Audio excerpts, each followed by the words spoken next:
نحمده ونصلي على رسوله الكريم أما بعد فأعوذ بالله من الشيطان الرجيم بسم الله الرحمن الرحيم وعلم آدم الأسماء كلها ثم عرضهم على الملائكة فقال أنبئوني بأسماء هؤلاء إن كنتم صادقين قالوا سبحانك لا علم لنا إلا ما علمتنا إنك أنت العليم الحكيم قال يا آدم أنبئهم بأسمائهم فلما أنبأهم بأسمائهم قال ألم أقل لكم إني أعلم غيب السماوات والأرض وأعلم ما تبدون وما كنتم تكتمون وإذ قلنا للملائكة اسجدوا لآدم فسجدوا إلا إبليس أبى واستكبر وكان من الكافرين صدق اللہ العظیم۔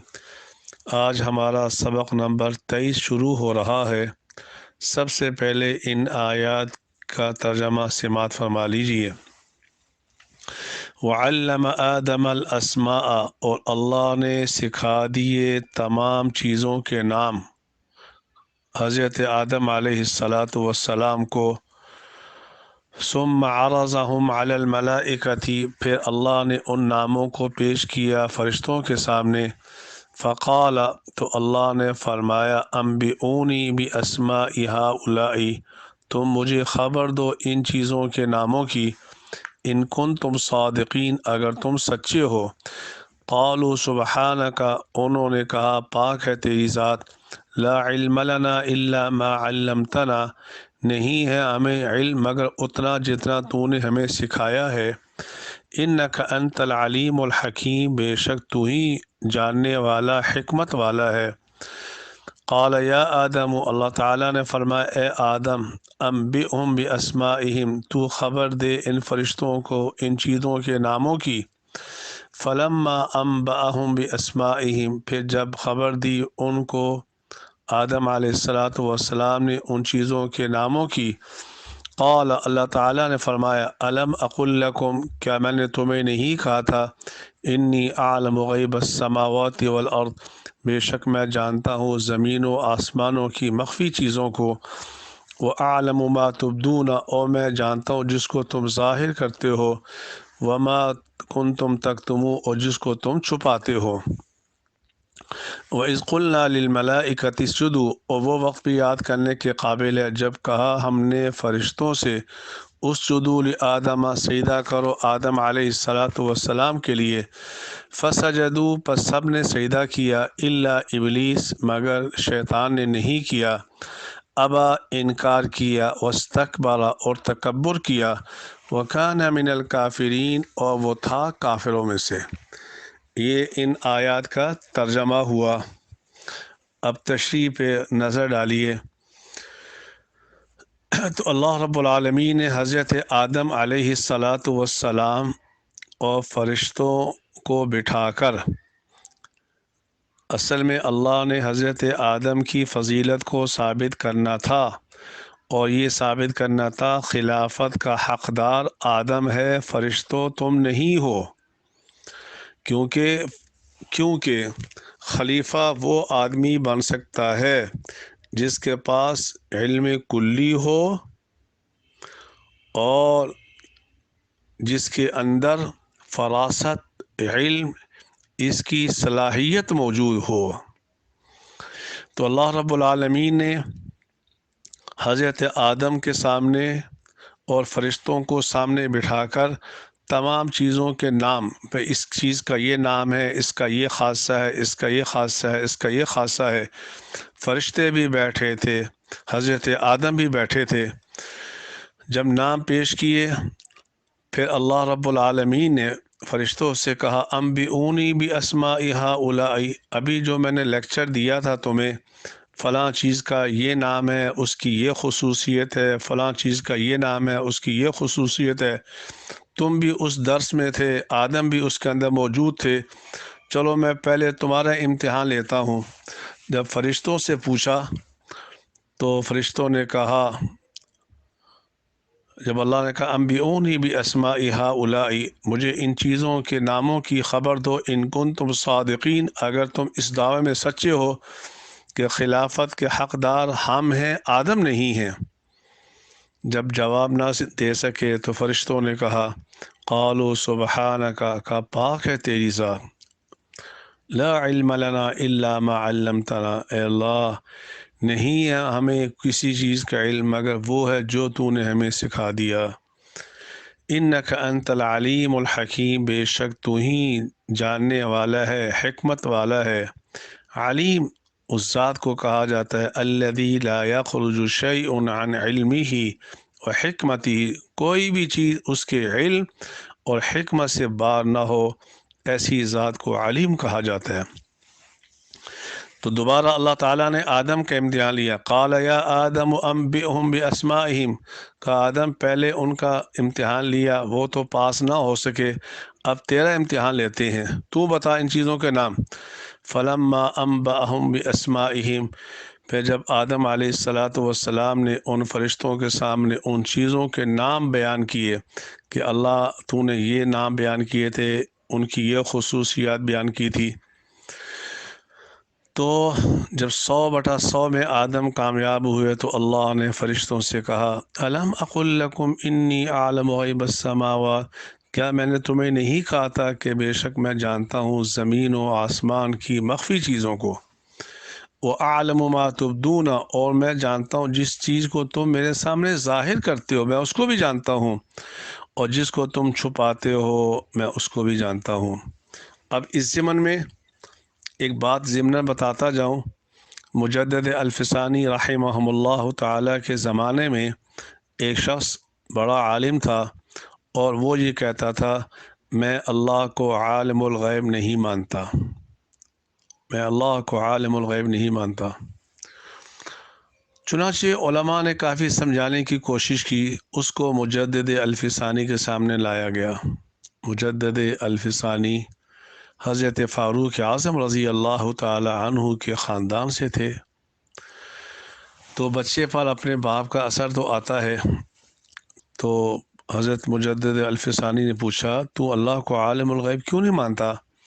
کہا اس لیے کہ عالم الغیب کا معنی ہوتا ہے جو مخفی چیزوں کو جاننے والا ہو، اللہ کے سامنے تو کوئی چیز مخفی ہے ہی نہیں، اللہ کے سامنے تو کوئی چیز مخفی نہیں ہے، پھر عالم الغیب کہنا کیسا درست ہے؟ تو مجدد الفسانی نے فرمایا قرآن کے اندر، احادیث کے اندر اللہ رب العالمین کے لیے عالم الغیب کا ذکر اور ثبوت ہے، اور مجدد الفسانی نے کمال کا جواب دیا کہ اللہ کے بندے عالم الغیب سے مراد یہ نہیں ہے کہ جو اللہ سے پوشیدہ ہے، بلکہ عالم الغیبی اے ما غاب عن المخلوق، جو چیزیں مخلوق سے مخفی ہیں اللہ ان کو بھی جانتا ہے۔ تو وہ کہنے لگا حضرت بات سمجھ میں آ گئی۔ آگے وَإِذْ قُلْنَا لِلْمَلَائِكَةِ اسْجُدُوا، اور جب کہا ہم نے فرشتوں سے اسجدوا لآدم، تم سجدہ کرو آدم علیہ السلام کے لیے۔ یہ بتاتا جاؤں سجدے کی دو قسمیں ہیں، ایک سجدہ عبادت کے نام سے، ایک عبادت کی نیت سے، اور ایک سجدہ تعظیمی سلام کی نیت سے۔ کسی بھی شریعت میں سجدہ عبادت اللہ کے سوا کسی کے لیے کرنا جائز نہیں تھا۔ حضرت آدم سے لے کر حضرت عیسیٰ علیہ السلام تک کسی بھی شریعت میں عبادت کی نیت سے اللہ کے غیر کو سجدہ کرنا ناجائز اور حرام تھا، کسی بھی شریعت میں جائز نہیں تھا۔ دوسری قسم سجدہ تعظیمی، جیسے کہ اپنے بڑے کے سامنے جھک جانا، تو اس کی پہلی شریعت کے اندر گنجائش تھی، پہلی شریعتوں میں اس میں گنجائش تھی، جیسے کہ حضرت یوسف علیہ السلام کہ بھائی انی رأیت 11 کوکبا والشمس والقمر رأیتهم لی ساجدین، تو سجدے سے مراد سجدہ تعظیمی ہے، سجدہ عبادتی نہیں ہے۔ تو اللہ رب العالمین نے شیطان سے کہا، فرشتوں سے کہا اسجدوا لآدم، تم آدم کے لیے سجدہ کرو، فسجدوا الا ابلیس، سب نے سجدہ کیا ابلیس نے نہیں کیا۔ اب یہ ابلیس کیا تھا؟ آیا انسانوں میں سے تھا یا جنات میں سے تھا؟ چنانچہ علامہ سیوطی رحمہ اللہ تعالی نے تفسیر جلالین میں لکھا ہے، ہوا ابو الجن، یہ جنات میں سے تھا، ابو الجن تھا، یہ فرشتوں کے درمیان بیٹھا ہوا تھا، اکثر انہی کے پاس رہتا تھا یہ جنات میں سے تھے۔ اگر جنات میں سے تھا تو اس صورت کے اندر الا ابلیس مستثنی منقطع ہوگا، یعنی یہ فرشتوں میں داخل ہی نہیں تھا۔ یہ رائے ہے علامہ جلال الدین سیوطی رحمہ اللہ تعالی کی۔ اب سوال یہ ہے، اللہ نے سجدے کا حکم تو فرشتوں سے کیا اور یہ جنات میں سے تھا، اسے حکم نہ ہوا، جب حکم نہ ہوا تو یہ مکلف نہ ہوا، جب مکلف نہ ہوا تو یہ مردود کیسے ہو گیا؟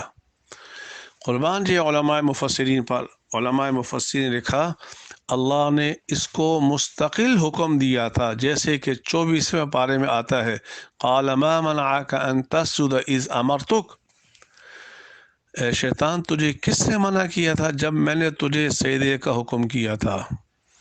اور بعض روایات میں آتا ہے،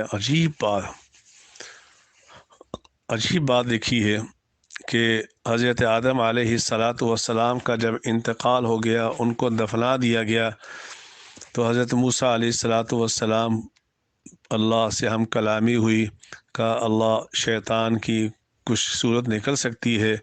کہا ہاں ہو سکتا ہے، ہم نے کہا تھا آدم کو سجدہ کرو، اب آدم کی قبر کے سامنے سجدہ کر دے تو ہم اسے معاف کر دیں گے۔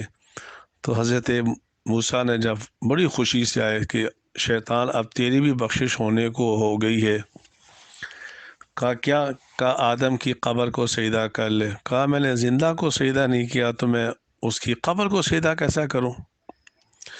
اور بعض روایات میں آتا ہے کہ ان اللہ تعالی، کہ اللہ رب العالمین شیطان کو جہنم سے نکالیں گے علی رأس 100,000 سنۃ، 1000 سال پر، بلکہ 100,000 یعنی لاکھ سال کے بعد جہنم سے نکالیں گے، اور حضرت آدم کو جنت سے باہر نکالیں گے، وَيَأْمُرُهُ بِالسُّجُودِ، اللہ کہیں گے اے شیطان اب بھی آدم کو سجدہ کر دے، تجھے معاف کر دوں گا۔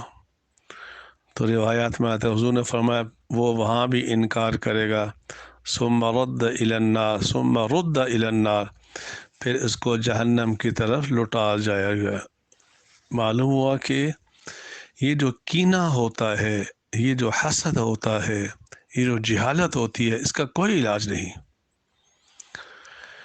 تو فسجدوا الا ابلیس، سب نے سجدہ کیا، ابا انکار کیا، واستکبر اور تکبر کیا۔ میرے بھائیوں شیطان نے ایک سجدے سے انکار کیا اور کافر بن گیا۔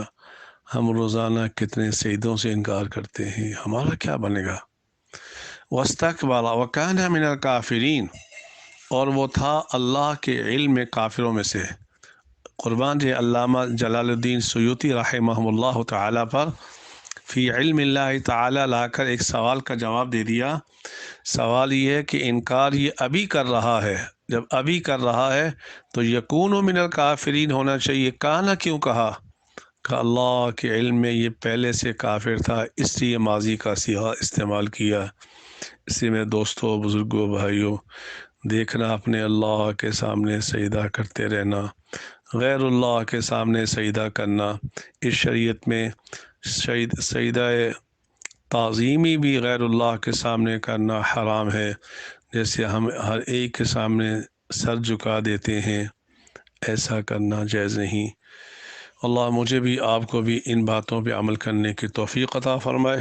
وآخر دعوانا الحمد للہ رب العالمین۔